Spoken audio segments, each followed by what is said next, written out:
everybody, and welcome to the Hueneme Museum. Morning. Good morning. Good morning. And we'd like to welcome Frank Nauman of the Nauman Farms, and named after the village to this event today. Today's talk will be on the Bard family, and we're honored to have the daughter of Richard Bard, who fought to have the port built here in Hueneme, and it took him quite a number of years. He also donated land to have the Channel Islands Harbor come into existence. He's donated land for parks here in Hueneme and has been a great help to the city of Hueneme. And we're honored to have Joanna Bard, his daughter, here at the Hueneme Museum. And we'd like to introduce Georgia Newton Pulos, who will be doing the talking, who is Hi, everybody. Joanna's daughter. And we'd like to introduce Trevor Bard Newton Jr. Thank you, Larry. to the Hueneme Museum. I learned Trevor goes with the junior from his sign-ins at the Friends of the Bard Mansion. So now I know how to address Trevor. Yeah. And we're honored to have you three here, and thank you a great deal for coming to Hueneme. And I'll turn this over to the rebel, my friend.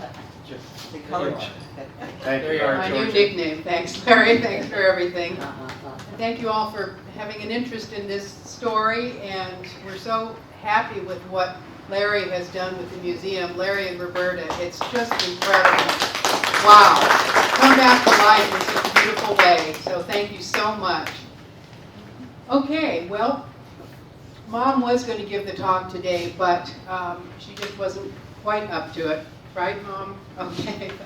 She's enjoying it anyway. So I'll begin with the first slide, Trav, please.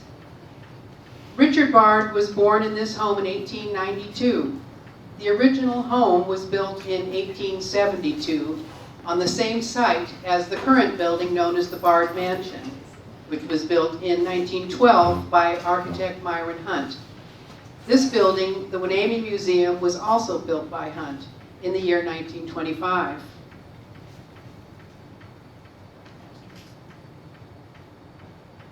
Joanna March Boyd was born on September 19, 1890. Her mother and father lived in Los Olivos, California, having come from upstate New York to the area in 1885. Because her mother wanted a doctor and not a midwife, which was all that was available, next draft, in their area at the time, she took the stagecoach over the San Marcos Pass to have her baby delivered to Santa Barbara's Cottage Hospital, when it was a cottage.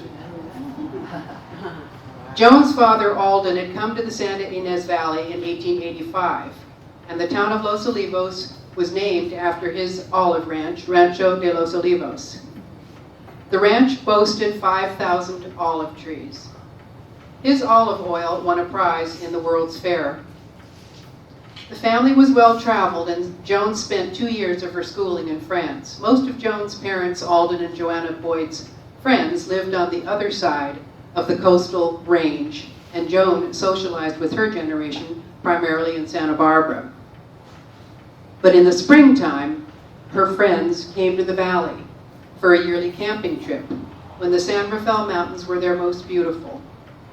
The year 1914 was a very special one for Joan. On this particular trip, a new friend was introduced to the group, Richard "Dick" Bard. Nicknames were given to all. Joan was Joan the Joy, Dick's Dick the Darling.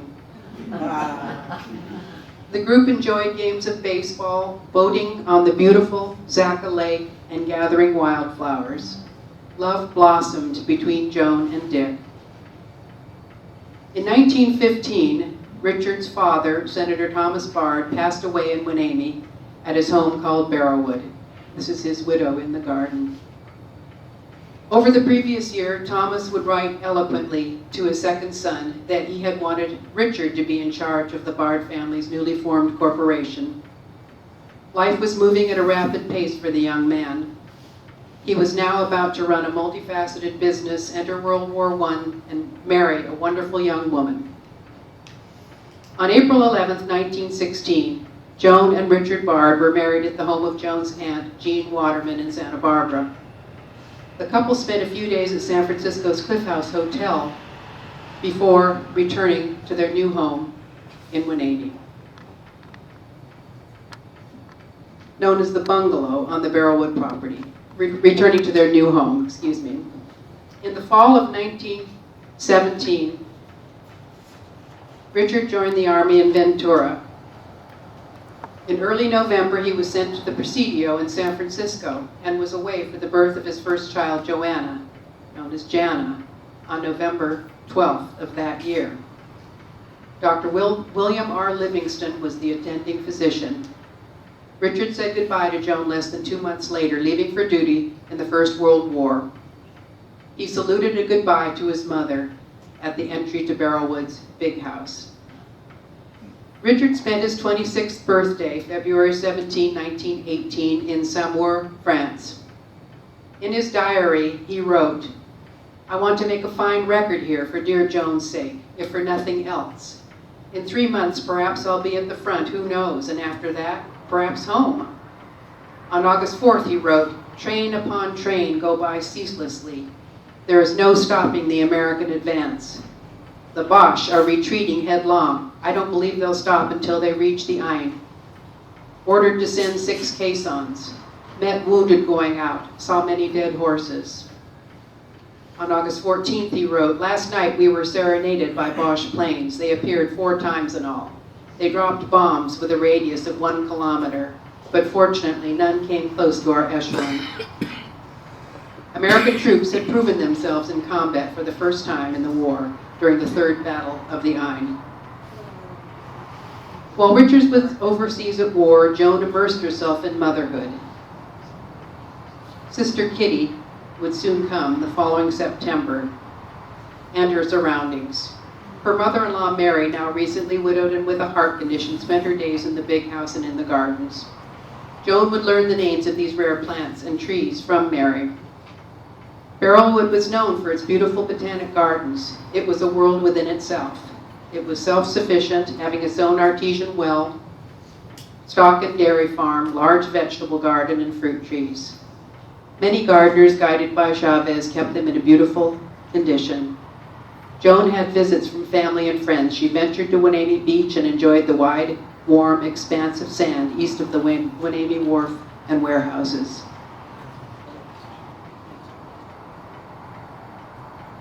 August 24th marked 1 year's time in the Army for Richard. 2 days later, he wrote, "The Allied offensive is going on in good shape. The Boche are going to have a tremendous licking. We must dictate terms of peace. It must be a peace with victory or nothing. I hope Congress will get that notion established in its head. I want to come back here and be in the big spring offensive. We're simply going to pound the stuffing out of the Boche sons of bitches." All right. We can carry the war into Germany. There's nothing impossible to the Americans. On October 15th, 1918, Richard was discharged in Brooklyn and was met by Joan. They stayed in the East for 6 weeks, visiting relatives of both of theirs. Richard's in Chambersburg, Pennsylvania, Joan's in Albany, New York. On November 11th, Richard wrote in his diary, quote, "The war is over, the armistice signed, and the Kaiser is licked once and for all. What would I give to have been in all that last fighting?" After returning to Hueneme, the Bards celebrated the returning parade of veterans in Oxnard. The patriotic spirit of the community was wonderful. There were people at Barrelwood to help Joan and Richard's growing family. Glenn Wood brought eucalyptus firewood each night to keep them warm. Miss Malden remained with the Bard family, having been with them since 1890. Nurses were hired to help first with Jana, then as the family grew, more were added. One named Johanna was brought from Bremen, Germany, the birthplace of Mary Gerberding Bard's father, Otto. Jana remembers how stern Johanna was. She kept an iron hand over her Kitty, and Dick, and the children were obedient. An acquaintance of Miss Malden's, Miss Annie Baggis, was employed as a teacher. Over at the big house, generations of Chinese had helped the Bard family, including Huang and Suhu Su, whose descendant later became mayor of Oxnard. Jana would remember drives with her grandfather to the fishing camps at Magoo, where Japanese immigrants new to America had settled and applied their skills as fishermen, to the lagoons to the south of Hueneme and Oxnard. Her first memory was of relationship of land to sea, when her father held her up to the sound of the foghorn at the Hueneme lighthouse, as he said to her, "Shh, shh, foghorn, foghorn." Such a sad and mournful sound, Jana recalls all these years later. Richard became immersed in bringing to fruition the dream of his father to create a harbor in the most logical place on the coast between San Pedro and San Francisco. At Hueneme, the town had been called a ghost town since the beginning of the 20th century. Joan would be introduced to a sleepy place with few people to get to know. Thomas Bard brought several families to Hueneme to be involved in the wharf and the newly formed Barrelwood Investment Company. He brought Mary Bard's brother Otto Gerberding to be a trusted manager of some aspects of the company. Thomas built homes for these families, including one for Otto. Richard would continue this tradition, bringing more families now to help with the building of Hueneme Harbor. The Prescott family was one of these. Their home still stands just across the street from the Women's Improvement Club, for Dave Kesterson's home. Yeah. Joan followed in her mother-in-law's footsteps and joined the Women's Improvement Club. The club was started in 1909 by Mrs. E.O. Gerberding, Otto's wife. The ladies, quote, undertook to improve the village, cleaning streets of weeds, mending fences and sidewalks, etc., wrote Mary Bard in a talk she gave to the club in 1913. The group started the first library in an old office building known as Bard Hall, built in 1883 by Thomas Bard. Bard Hall stood on the north side of Main Street, less than 100 yards east of where it merged with Market Street. Presbyterian meetings took place there, as did the Independent Order of Templars and a traveling theater from San Francisco. About 1890, Otto Gerberding bought the Montalvo Herald and started the publication of a Hueneme newspaper. The Women's Improvement Club, quote, moved to the present building in 1915. Miss Annie Baggis, a fellow British-born acquaintance of Miss Malden's, became the first librarian, and for 15 years, quote, remained so until our eyesight and health became impaired, end quote. Improvement Club member and dear friend of Mary Bard, Lucy Levy's daughter Julia, became a lifelong friend of Joan's. As the family grew, so did the bungalow. A second story was added to accommodate Jana and Kitty's two brothers, Richard, Dick, and Archie. No longer a rustic brown color, the house would be painted a fresh white color. Sunday dinners were spent with grandmother Mary in the big house. This was a Christmas card. And this is the dining room in the big house. Suhu Su was always near, devoted to the woman he had worked for more than 20 years.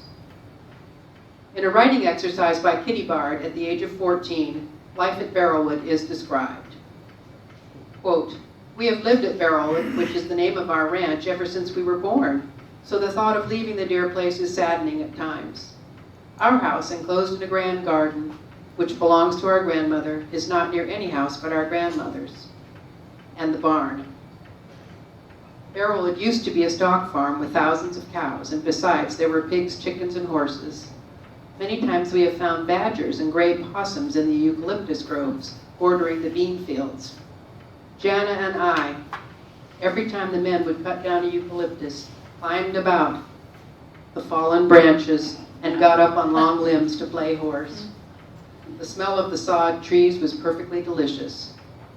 The evenings in the summer, when the days were long and light, were taken up by Jana's and my sitting together in the backyard swing, eating graham crackers.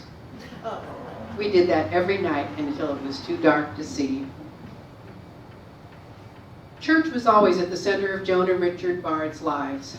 Thomas built the first Presbyterian church in 1890 in Hueneme, and 11 years later he built a lovely Episcopal church called Trinity Church.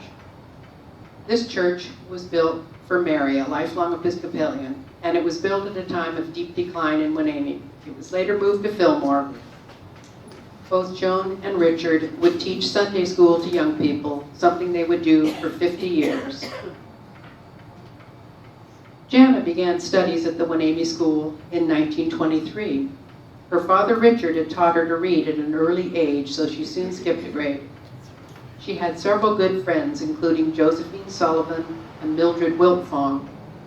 Some of the boys could be pretty naughty, as Joanna recalled. Quote, "In my 8th grade class on the 3rd floor of the old schoolhouse, as I recall it, it may have been Harry Hudson, or perhaps not, who brought a length of hose to school. Suddenly he rushed to the teacher's side and whipped her arms forcefully. One of our classmates ran to the bell rope and pulled it rapidly to summon help. The principal arrived and dragged him out of the classroom. That was the last we saw of Harry."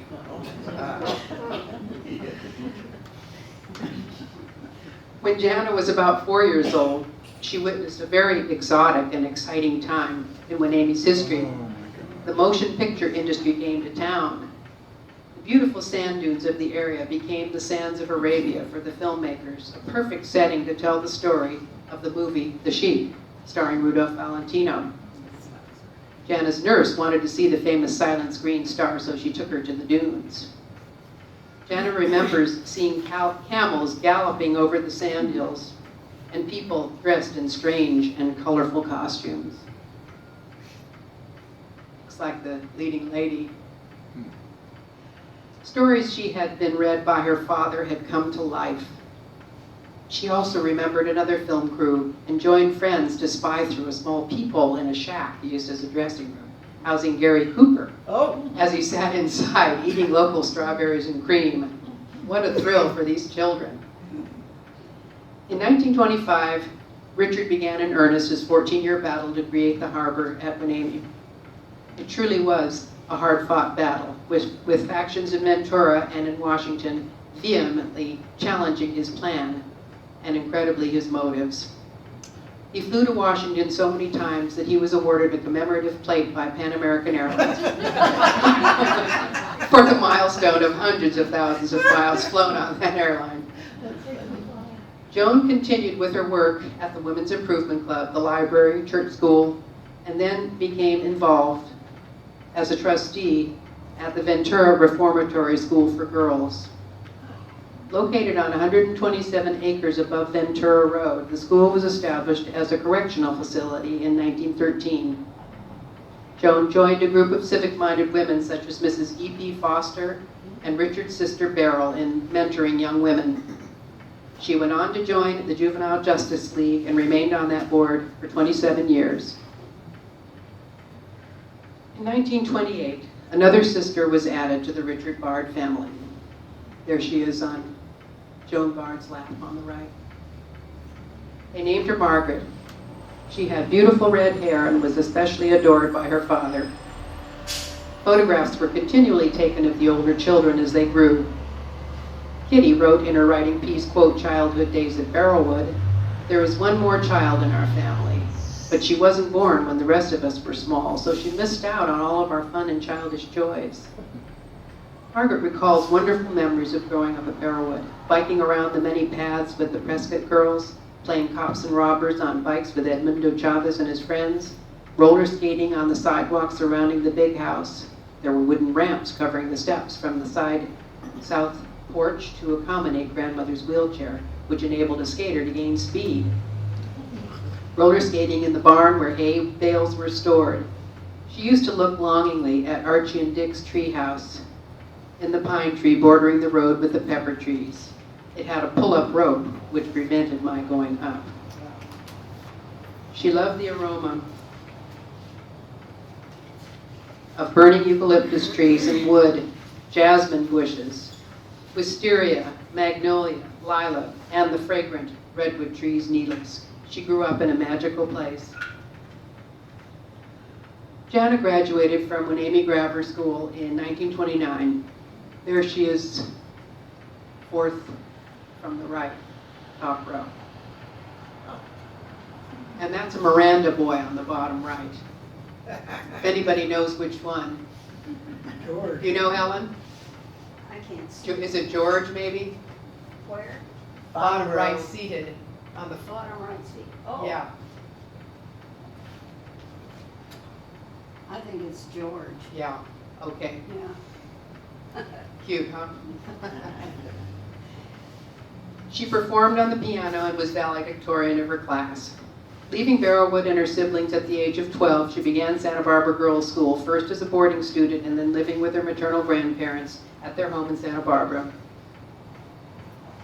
The 1930s were difficult years for Richard Bard and the struggle to build the Hueneme Harbor. He spent weeks at a time in Washington fighting to convince the Roosevelt administration that the project would be hugely beneficial to the people and area of the West Coast. While he was traveling, Joan continued bringing up their children, teaching at the Sunday school, lending a hand to the Women's Improvement Club, and serving on the board of the School for Girls. Richard built homes for people he brought to help with the harbor project, such as the Prescotts, and Joan was a friend to Daphne Prescott and Nona Miranda. After a 14-year battle, Richard would finally be successful and practically single-handedly both contribute land and funds and raise the bond to complete the building of the harbor. By 1939, the harbor construction was completed. Jana graduated from Vassar College and left for a bicycling trip through Europe with her sister Kitty and a classmate. Kitty decided to remain in Paris to study art, while Jana and her friend left for England and Scotland with their bicycles. While returning by train to London, Jana heard a newspaper boy coming down the aisle, shouting the headline, "Extra, extra, read all about it. Germany invades Poland." Within hours, Jana received a telegram from her father, "Find Kitty and come home." On the trip back to the States with their ship, their ship changed course to pick up 500 survivors of a sunken British freighter and finally returned the two Bard daughters to their anxious parents. Washington and the Navy realized the strategic value of the port immediately after the attack on Pearl Harbor on December 7, 1941. Within that month, civil defense troops arrived on the Barrowwood property. Joan was the first to hear the sound of boots coming from the Pleasant Valley entrance. The sound was noticeable because the road on the Barrowwood side of the entrance was paved with cobblestones. These cobblestones may have been jettisoned ballast from the sailing ships calling on Thomas Bard's wharf in the late 1800s. San Francisco paved its streets with ballast stones. The troops were bivouacked by the barn. Did you put the... So, that took care of the garden, I'm afraid, but time of need. Life would never be the same for the Bards in Barrowwood. A large swath of the most lovely part was plowed under to make way for tents and Quonset huts for the quickly growing number of the newly organized Seabees needed for the war effort. The land would ostensibly be leased by the Navy until the war was over and then returned to the Bards. Navy officers were invited by Richard and Joan to their home and encouraged to enjoy their swimming pool. The son of Captain Needham, Bob, swam with Margaret over the summer. Overshadowing these innocent, pleasurable days was the perceived threat of a Japanese invasion. In early 1942, Margaret and her friend Daphne Prescott were part-time lookups or spotters for Japanese airplanes. That was interesting. Thanks for this shot, Larry. Margaret was at this time 13 years old. By 1942, the Bards moved from their home at Barrowwood to a small home which had been built for Captain Curtis. This home would later be moved from its location on Pleasant Valley and Ventura Roads to its present location on 5th Street in Hueneme, where it has been the home of Bill and Jeanette Miranda for over 50 years. A lovely feature in the home is the French floral wallpaper in the dining room, which has been perfectly preserved since the time of the Bards, almost 75 years ago. And sadly, Jeanette's left us. Yes. A wonderful woman.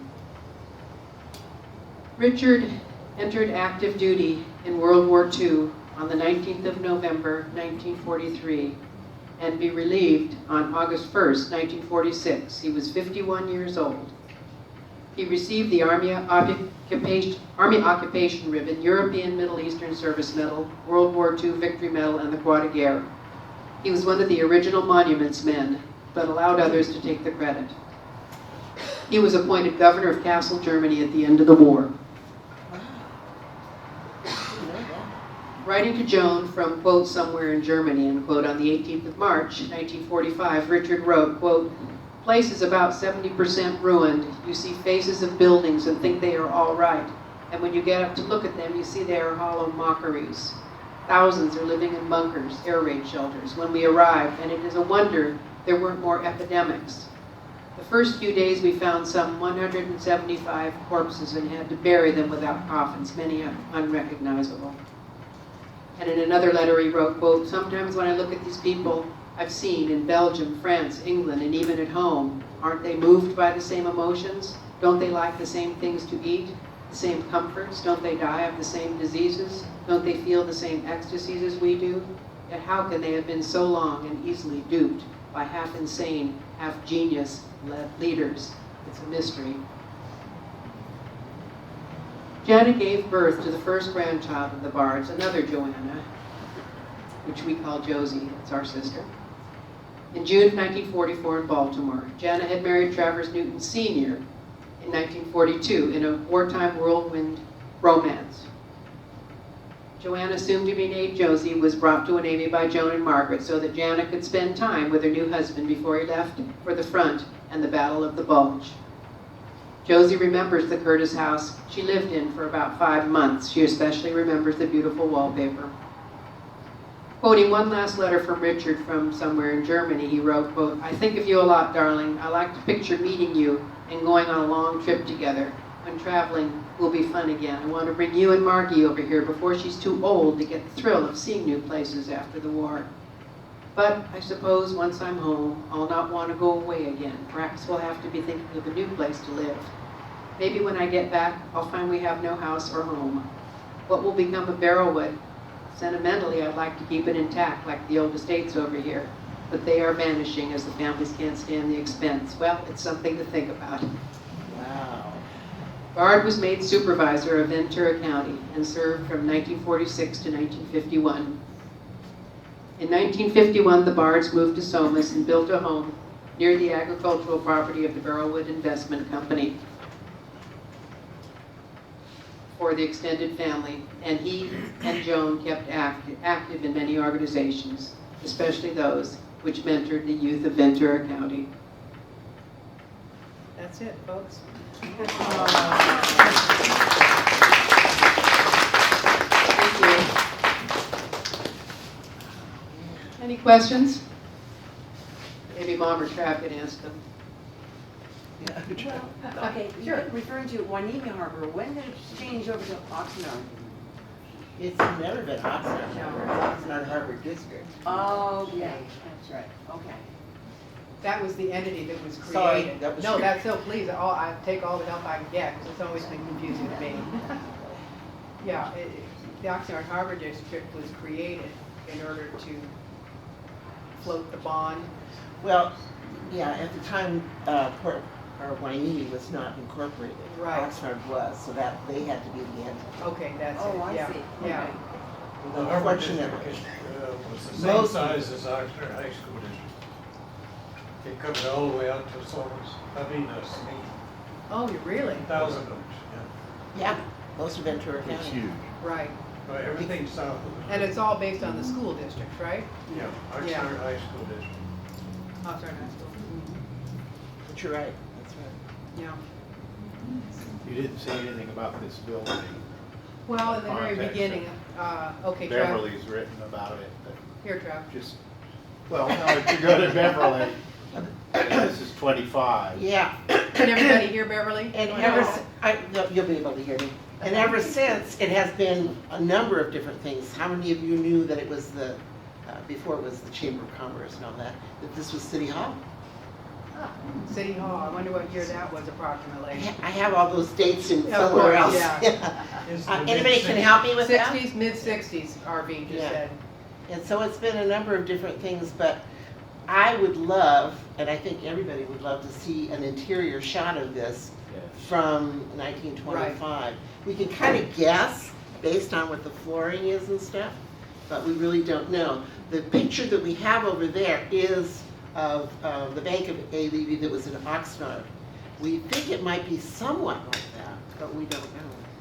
That looks Isn't like a it bigger interesting? space, yeah. Yeah, and if you go in the vault area, that's our area for veterans. Yeah. So it's real special to us. Very That's special. why that was chosen. Yeah. And then this area is going to be. Well, as soon as the chamber moves out, which apparently is imminent, it's been imminent for 3 or 4 months now. But basically, that will be another place that we can put. We're going to continue on. If you come into here, you start here and you go all the way around, and it's chronological. And then we needed some more room, so it'll go through that room too. It's fabulous. Just what a transformation. Yes, oh, hi. Can you please bring us up to date on the Bard family? Well, let's see, everybody's pretty scattered, I'd have to say. Trav and I are the closest ones to keeping the history alive, but everybody's living their life far away. My mother has only her youngest sister alive at this point, so it's the oldest and the youngest, and she's up in the Bay Area. And then there are 17 cousins, and some are in Montana, Oregon, they're there. One's in Los Olivos, and Santa Ynez. She runs the gift shop at the Shumash Casino and the spa. That's my mother, mother's brother Archie. Oh, and this is a book that we completed this year. It's on Mom's her maternal side. It's my mother's grandfather, on her maternal side, came in 1885 to Los Olivos, and he built a ranch where he raised olive trees. He had 5,000 olive trees, and the name of the ranch was Rancho Los Olivos, and that's what the town was named after. So this book was a labor of love. Mom still has the family still has a large collection of photographs, so we wanted to do those photographs in honor and put them in this book. So the whole family's got most of it down. So I'd say that's about all I can say about the other members. They're not involved so much. It's mostly my brother and myself who are still involved. Could I ask you about the Bard Ranch and the activities there now? Yeah.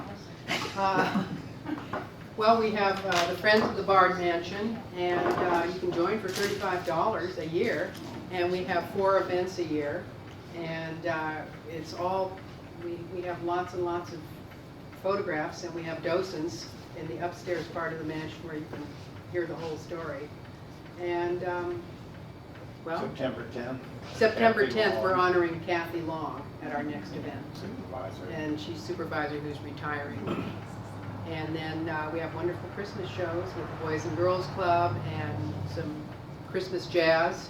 And we have a wonderful new Italian chef, so everything's going There's lunch well. on Tuesday and Thursday. Oh yeah, and we have lunches on Tuesdays and Thursdays over there. And where is it located? Well, you go over to, you want to give directions, Arvine? It's on the base. It's on the Navy Denver base. Road, go ahead, Sunkist, turn back. Okay, but being on the Navy base, just anybody couldn't go. No, that's the If problem. you belong to the Bard Mansion, though, you get a pass. And you Yeah. can go to it on those days and eat if you want. Yeah, it's a good So value. it's pretty rough, I can take. Well, it is, and we're, On the our national goal register. is to have it, yeah, it's on the National Registry, and it was, Traverse. same architect. and- Thank you. Oh, here. Yes. Thank you. Oh, here we go. Here's a little info. If you take that photo. You have to be. There you go. Thank you so very much. You're welcome. So, that's about it. Oh, Any more questions? Oh, hey, look at that. Yay! Joanna!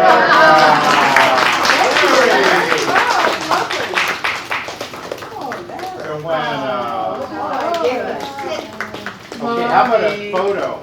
Photo op? I'd like everybody to notice that Joanna is sitting in her grandfather's rocking chair. And the clock up above here is the Burlwood investment clock that her father probably bought, which we had cleaned, and it is working. Nice. And Trevor has graciously, we have the Thomas Bard saddle, which we brought over this week, which we're going to clean and have restored. And Joanna and Georgia and Trevor have been very helpful. And when we get this office over here, we'll be able to bring in a lot more items that you're unable to see because the mansion sits on the base, and getting on the base is a little bit difficult. And so we really sincerely appreciate the three of you taking the time to come over here. And we love you, Joanna. And so I'd like to also introduce Helen Brandt, whose family have been here since, what, 1917 or 1917, and had their own business, which was located right across the street. Helen, could you stand up? And we have Helen. Betty and I just found each other. Wow. Betty McKeon. Beverly Betty McKeon. Yeah. Let's see. Here, would you like to say a few words here? And we'd also like to introduce Isabella, who is Dorothy Ramirez's sister. And Dorothy and Helen and a few other people were instrumental in trying to save a lot of the items that you're looking at on the walls today. And it was a labor of love they did for a lot of years. And I'd also like to mention is we have John Sharkeys, who's on the City Council, has been instrumental in helping us out and is our electronic wizard that we use. Oh, gotta love And that. Sylvia came by, Sylvia Nunez Schnapp, who's again running for City Council. She came in and couldn't stay for the whole thing, so I'd like you to remember that Sylvia has helped us